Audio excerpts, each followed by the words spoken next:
sabti taariikhdu waxay ku beegan tahay 19 bisha 12 ee December sanadka 2020 qodobada wararka maanta aan idin hayno kuwooda ugu waaweyn waxa kamid ah xukuumadda Soomaaliya oo war ka soo saartay qaraxii loo qorsheeyay in lagu qaarijiyo ra'iisul wasaaraha dalka Maxamed Xuseen Rooble iyo xogo dheeraad ah oo laga helayo qaraxii Gaalkacyo tirada dadka ku dhintay qaraxii ismiidaaminta ah ee ka dhacay magaalada Gaalkacyo oo korortay iyo magacyada saraakiisha lagu xasuuqay qaraxaas oo aan wararkeena maanta idinku soo gudbin doono madaxweynaha Soomaaliya Maxamed Cabdullaahi Farmaajo oo war culus ka soo saaray qaraxii lagu hoobtay ee ka dhacay magaalada Gaalkacyo ee gobolka Mudug xog ku saabsan murashaxiinta madaxweynaha ee mucaaradka oo safarro qarsoodi ah uga baxay magaalada Muqdisho haddaba yey tahay cid ay ka baqanayaan mucaaradka dalka warbixin ayaynu idinkaga haynaa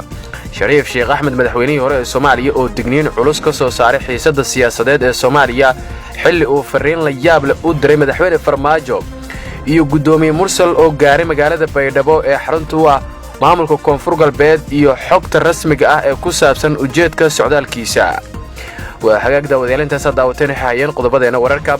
maanta kuwooda ugu waaweyn iminkan ku soo dhawaada wararkaas oo faahfaahsan haddii ay tahay booqashadaadii ugu horeysay xulashada wararka subscribe inoo saar ee kanalkeena si aad u hesho wararka iyo xogaha gaarka ah ee halkan alaab aan soo galno mahadsanidin daawadayaal mar kale soo dhawaada waxaan ku bilaabayaa wararkeena maanta xukuumadda Soomaaliya ayaa war ka soo saartay qaraxii loo qorsheeyay in lagu qaarijiyo ra'iisul wasaaraha xukuumadda federaalka ee Soomaaliya Maxamed Xuseen Rooble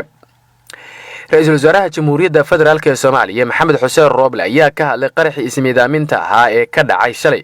galabtii garoonka Cabdullaahi Ciise ee magaalada Gaalkacyo kaasi oo markaasi lagu soo dhaweyn rabay ra'iisul wasaaraha Soomaaliya Maxamed Xuseen Rooble oo wax yar ka hor inta uusan halkaasi soo gaarin uu qaraxu ka dhacay qaraxan ayaa waxa sheegtay mas'uuliyadiisa kooxda al-shabaab oo war rasmi ah ku sheegtay in qarax uu fuliyo qof ismiidaamiye oo ka tirsanaa ciidankooda isla markaana bartilmaameedka qaraxu uu ahaa ra'iisul wasaaraha Soomaaliya Maxamed Xuseen Rooble ayaa qoraal uu soo saaray waxa uu tacsi tiiraanyada ugu diray ehelada iyo ummadda Soomaaliyeed ee ay ka baxeen saraakiishii qaranka iyo dadkii shacabka ahaa ee ku shahiiday falkii argagixisada ee shalay galab ka dhacay magaalada Gaalkacyo sida uu yiri waxaan dhammaantood alle uga baryayaa inuu naxariista janno ka waraabiyo ehelkii iyo ummadda Soomaaliyeed ee ay ka baxeen uu samari iimaan ka siiyo ayuu yiri ra'iisul wasaaraha Soomaaliya ra'iisul wasaare Rooble ayaa sheegay in falkan argagixisadu ay ku beegsadeen saraakiisha iyo dadka rayidka ah ee iyagu markaasi soo dhaweynayay isaga oo doonayay inuu halkaasi dadka kula hadlo argagixisadii falkan geysatay waxay markaasi laayeen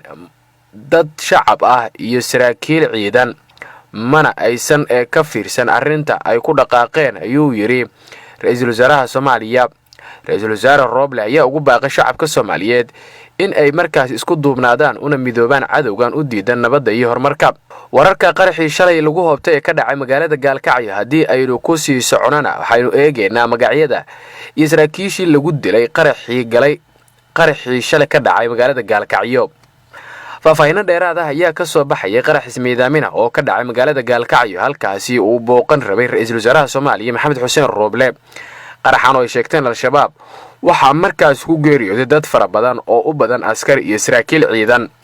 qaraxa waxa uu ka dhacay garoonka Cabdullaahi Ciise oo ku yaala dhinaca koonfureed ee magaalada halkaas oo la sheegay in uu markaasi ku soo dhawaa Rooble waxaana la xaqiijiyay in ku dhinteen dad ka badan 10 qofood oo ay ku jiraan saraakiil sarsare oo ka tirsan ciidanka xoogga dalka Soomaaliyeed saraakiisha ku dhimatay weerarkan waxa kamid ah taliyihii qaybta 12aad ee militariga xoogga dalka Soomaaliyeed General Cabdicasiis Cabdullaahi Qooje waxa kale oo ku jira taliyihii ciidamada danab qaybta Galmudug Cornel Muqtaar Cabdi Aadan taliyihii ku xigeenkii ciidanka danab qaybta Galmudug Dhamme Cabdiraxmaan Mire Cali iyo duqii hore ee degmada Gaalkacyo qaybta Puntland Maxamuud Yaasiin Axmed Tumey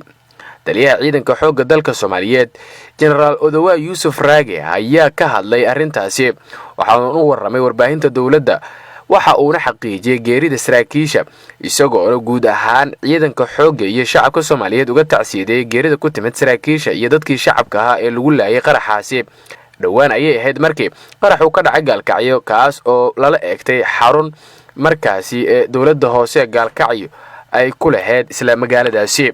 waxaana sidoo kale soo baxaya in markaasi dadka ku geeriyooday weerarkaasi ay markaasi sii kordhayso marba marka ka dambaysa madaxweynaha qarankana Farmaajo waxa uu war ka soo saaray qaraxii lagu hoobtay Gaalkacyo.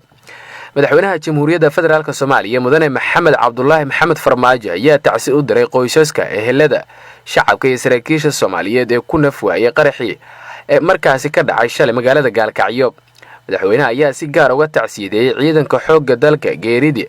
taliyihii qaybta 11aad ee ciidanka xoogga General Qooje, taliyihii ciidanka danab ee guutada 10aad ee ururka 16aad Gaashaanle Mukhtaar Cabdi Aadan, duqii hore ee magaalada Gaalkacyo ee dhinaca Puntland marxuum Tumey, saraakiisha kale iyo halyeeyadii u taagnaa nabadda, xasilinta iyo horumarka gobolka Mudug.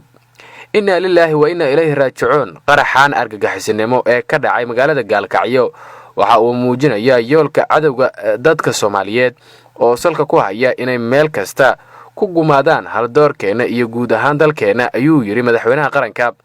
madaxweyne Farmaajo ayaa u rajeeyay muwaadiniinta dhaawacyada ay ka soo gaareen qaraxan bahalnimada ah inuu eebbo u boogadhayo. waxa uuna xusay in shacabka Soomaaliyeed oo isku duuban ay ka guuleysan doonaan cadawgan arxanlaawayaasha ah, sida uu hadalka u dhigay madaxweynaha Soomaaliya Maxamed Cabdullaahi Farmaajo. wararkeena kale haddii aynu fiirinana waxaynu eegaynaa xog ku saabsan ee murashaxiinta mucaaradka ah oo iyagu safarro qarsoodi ah muddooyinkii ugu dambeeyay uga baxayay magaalada caasimadda ee Muqdisho. murashaxiinta xilka madaxweynaha ee sameystay golaha ay ku midaysan yihiin ayaa tartan adag kula jira madaxweyne Farmaajo oo kala dhaxeeyo markaasi dood ku saabsan doorashada dalka ka dhacaysa 2021 oo maran xoogan uu ka taagan yahay gudiyadii maamuli lahaa doorashadaasi. murashaxiintan oo gaaraya 12 ayaa isku qaybiyay gudiyo markaasi howlo gaar ah wada, waxayna shaqadooda oo dhan la xiriirtaa culayska in la saaro dawladda uu hogaamiyay madaxweyne Farmaajo si ay u qabato doorasho lagu kalsoonaan karo. waxay dhinaca kale markaasi iyagu galaan safarro aan la shaacin oo qarsoodi ah oo ay Muqdisho uga baxaan. bishan gudaheeda waxaa Muqdisho ka baxay in ka badan 5 murashax, iyadoo qaarkood laga war helay xilli ay ku sugan yihiin dalal kale. murashaxiintaasi waxaa ka mid ah Shariif Sheekh Axmed oo gudoomiye ah murashaxiinta kaasoo aaday Imaaraadka Carabta, safarkiisana lagu sheegay mid la xiriira arrimo qoys. waxaa sidoo kale Muqdisho ka dhoofay ra'iisul wasaarihii hore ee Soomaaliya Xasan Cali Kheyre oo laga war helay isagoo ku sugan dalka Ruushka lana kulmay wasiirka arrimaha dibadda dalkaas. murashax Xuseen Cabdi Xalane ayaa isagana laga war helay isagoo jooga magaalada Nairobi, halka Cabdikariin Xuseen Guuleed uu isna safar markaasi uga baxay magaalada Muqdisho. inta badan murashaxiinta mucaaradka ayaa isaga daba noqda dalalka Imaaraadka, Kenya iyo Turkiga iyo dalal kale, taas oo qayb ka ah ololaha doorashada ee ay wadaan. waxaana dad badan ay aaminsan yihiin in doorashooyinka Soomaaliya ay saameyn weyn ku leeyihiin dalalka dibadda, gaar ahaan dalalka Kenya, Imaaraadka, Qatar, Turkiga iyo waliba sidoo kale wadamo kale oo carabta markaasi u badan, kuwaasi oo murashaxiinta iyagu markaasi lacaga kala duwan ka soo qaadaan. dhinaca kalena madaxweynihii hore ee Soomaaliya Sheekh Shariif Sheekh Axmed ayaa isagu waxa uu markaasi si aad uga hadlay xiisada ka dhalatay barnaamijyadii ee dhowaan ka dhacay magaalada caasimadda ee Muqdisho oo dad badan ay ku naf waayeen. Sheekh Shariif ayaa sheegay in dalka uu ku jiro marxalad halis ah, isagoo dawladda dhexe ku tilmaamay mid ku fashilantay inay qabato doorasho lagu wada qanacsan yahay. Shariifka ayaa sheegay inuu aaminsan yahay in dawladda madaxweyne Maxamed Cabdullaahi Farmaajo ay doonayso boob doorasho iyo shacabka in markaasi la dhibaateeyo, sida uu hadalka u dhigay madaxweynihii hore ee Soomaaliya Sheekh Shariif Sheekh Axmed.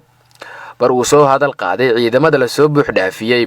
guryaha ay markaasi degan yihiin midowga murashaxiinta ayaa waxa uu ciidamada dawladda ugu baaqay in aan loo adeegsan waxyaabo ka baxsan sharciga.